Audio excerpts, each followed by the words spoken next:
À 11 heures du matin, heure locale, partout dans le monde, les cloches des églises ont marqué le moment précis de la fin de la Première Guerre mondiale il y a un siècle. À Paris, le président français Emmanuel Macron a invité plus de 70 chefs d'État et de gouvernement à commémorer l'événement de 1918.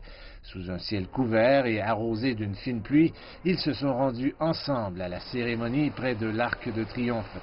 Le président américain Donald Trump et le président russe Vladimir Poutine, rivaux aujourd'hui, se sont serrés la main. Il y a 100 ans, leurs deux pays étaient des alliés.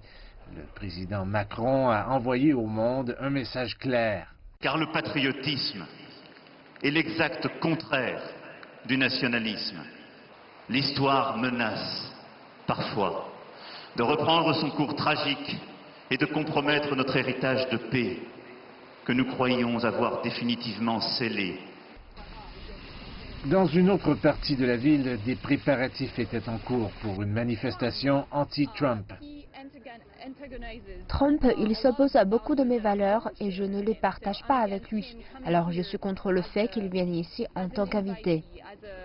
La première ministre britannique Theresa May et les membres de la famille royale ne se sont pas rendus en France, mais ont souligné le centenaire à Londres. Pour la première fois, un président allemand s'est joint à la cérémonie.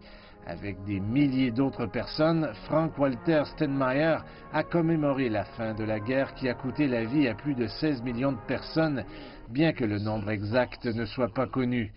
De retour à Paris, le président Macron a expliqué aux participants, et peut-être à certains dignitaires en particulier, que la Première Guerre mondiale avait permis de tirer des enseignements universels selon lesquels la coopération internationale multilatérale et non pas l'égoïsme devrait prévaloir sur la rancœur et le ressentiment.